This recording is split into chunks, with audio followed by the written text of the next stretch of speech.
नमस्कार मंडळी, Nina's cooking connection मध्ये आपल्या सगळ्यांचं खूप खूप मनापासून स्वागत. कर्नाटकातला आणखी एक अतिशय फेमस पदार्थ किंवा कर्नाटकामध्ये तो विशेषत्वाने केला जातो, अतिशय हेल्दी आणि टेस्टी अशी रेसिपी मी आज घेऊन आली आहे. तो म्हणजे बिशीबेळी अन्ना. आता बिशीबेळी अन्ना हे पूर्णतः कानडी नाव आहे. बिशी म्हणजे गरम, बॅळी म्हणजे डाळ, लेंटिल्स मिक्स डाळी, आणि अन्ना म्हणजे भात.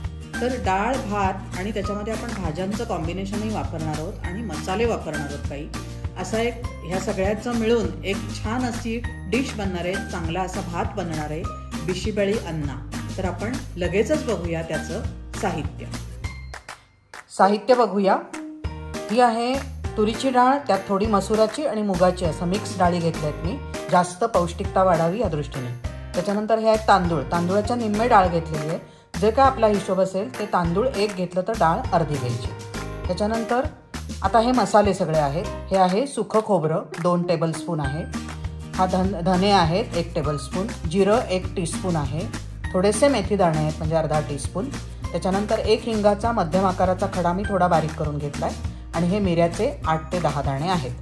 हा आहे गूळ, हा आहे चिंचेचा कोळ, आणि ही आहे उडदाची डाळ 1 टीस्पून. हे पण आपल्याला मसाल्यामध्येच ही भाजून घालायची आहे. ही आहे हरभऱ्याची डाळ, ती पण 1 टीस्पून आहे.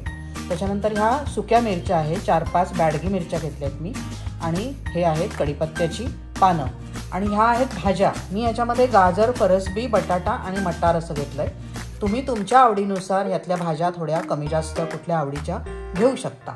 आणि प्रथम आपल्याला ह्याचं वरण आणि भात नॉर्मल आपण शिजवतो तसा शिजवून घ्यायचं आहे, आणि हे सगळे मसाले तेलावर परतून त्याचा एक छान मस्त मसाला आपल्याला वाटून घ्यायचा आहे. तर आपण आता वळूया कृतीकडे. सगळ्यात प्रथम आपण हे सुकं खोबरं कोरडं भाजून घेऊया, आणि बाकीचे मसाले आपण थोडेसे तेलावर परतून घेणार आहोत. तर हे थोडंसं कोरडं भाजून घेऊया. हे पाहिलं का, आपलं खोबरं हलकसं छान गुलाबी रंगावर परतलं गेलंय. आपण ते काढून ठेवू आणि नंतर ह्याच्यामध्ये तेल घालून बाकीचे मसाले आपल्याला परतायचे. आपण या तव्यामध्ये थोडंसं तेल घालणार आहोत, अगदी 1 टीस्पून वगैरे, खूप जास्त काही नकोय आपल्याला. मसाला परतणं एवढंच हवंय.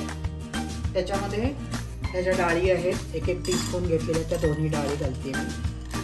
त्या जराशा परतून होत आल्या की बाकीचा मसाला ऍड करते.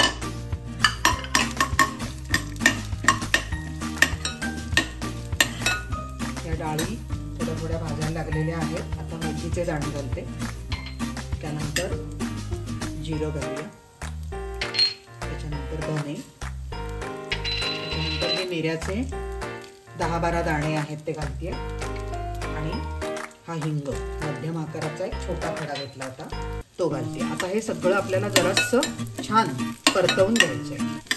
आता हे परतत आलं की मग ह्या लाल मिरच्या आणि कढीपत्ता हे आपल्याला घालायचंय. हा मसाला आपण चांगला परतवून घेतोय. आता याच्यामध्ये मी या मिरच्याचे तुकडे केलेत मी थोडे, आणि ही कढीपत्त्याची पानं असं घालते, आणि हे पण सगळं आता छान परतवून घ्यायचं. हे बघितलं का, आपला मसाला अतिशय खरपूस पद्धतीने भाजून झालाय.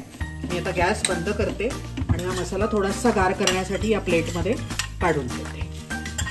नंतर आपण हे सगळं मिक्सरला बारीक वाटून घेणार आहोत. ह्या ज्या मिक्स भाज्या घेतल्यात मी, त्या सगळ्या भांड्यात घातल्यात, थोडंसं पाणी घातलंय, आणि याला आपण 1 शिट्टी देऊन बेताच्या शिजवून घेऊया. आपण फोडणीसाठी तेल ठेवलंय, त्याच्यामध्ये 4 दाणे मोहरी टाकून बघूया. मोहरी तडतडली की कढीपत्त्याची 1-4 पानं. कढीपत्ता आपण मसाल्यात पण घातलाय व्यवस्थित प्रमाणात. थोडासा हिंग फोडणीतही घालूया, हिंगही घातलाय आपण, आणि थोडीशी हळद. त्याच्यानंतर हा मसाला आपण जो वाटून घेतला ना, तो आता मी घालणार आहे. बघून घालायचा, जवळजवळ सगळा मी केलेला घातलाय. 1 चमचाभर मसाला ठेवलाय, पण हा मसाला इथे छान परतवून घ्यायचा आहे आपल्याला.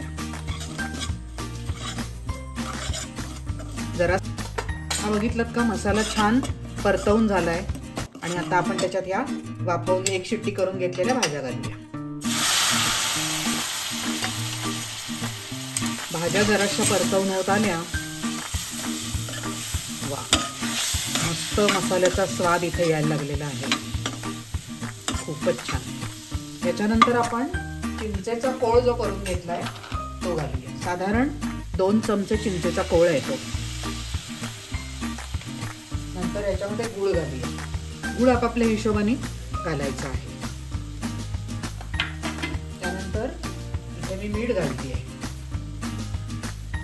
डाळ, तांदूळ आणि भाज्या असं सगळ्याला धरून मीठ घालते. इथे नाही घातलं तर डाळ तांदूळ घातल्यावरही आपण मीठ घालू शकतो. आता हे सगळं परत एकदा छान ह्याला उकळी येऊ द्यायची आणि मग आपलं जे डाळ आणि वरण आणि भात शिजलेलं आहे, डाळ तांदूळ जे शिजलेले आहेत ते ह्याच्यामध्ये घालायचे आपल्याला. हे बघितलं का, मसाले आणि भाज्या असं छान शिजून चांगली त्याला उकळी आली आहे, त्यामुळे सगळं गूळ वगैरे त्यातला विरघळला असणार. आता मी याच्यामध्ये शिजलेली डाळ घालते. जराशी घोटून घेतली आहे, तर ही डाळ सगळी मी याच्यामध्ये घालते. त्याच्यानंतर एकदा चांगलं हलवून घ्यायचं आणि नंतर भात घालायचं. डाळ आपण हलवून घेतलेली आहे चांगली. गॅस थोडा सिमवर करते आणि भात घालून घेते.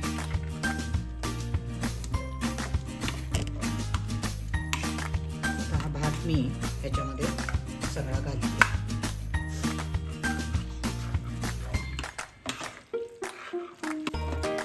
हे बघितलं का, डाळ आणि तांदूळ व्यवस्थित मिसळले गेले. यात थोडंसं पाणी घालते. याचं टेक्स्चर थोडंसं सैलसर असतो हा भात, त्यामुळे आपण थोडं पाणी घातले आणि आता ह्याला छान उकळी येऊ द्यायची आहे. अशा प्रकारे तयार झालाय हा बघा आपला भिशीबेळी भात. मस्त त्याला उकळी आली आहे, सगळं छान मिसळलंय. मीठ, मसाले, गूळ आणि सगळं तर शिजलेलं तर आहेच आहे, काही प्रश्नच नाही आहे. तर अशा प्रकारे तयार झालाय आपला हा मस्तपैकी भिशीबेळी अन्ना. आपला भिशीबेळी भात तयार झालाय. इकडे बेळगावमध्ये किंवा कर्नाटकामध्ये अशी पद्धत आहे किंवा छान लागतो म्हणून की थोड्याशा वरनं अशा बुंदी घालतात. भात सर्व करण्याच्या वेळेला त्याच्यावर अशा छान बुंदी घालतात आणि तो खूप चांगला लागतो मात्र हा बुंदींबरोबर. तर जरूर ट्राय करा.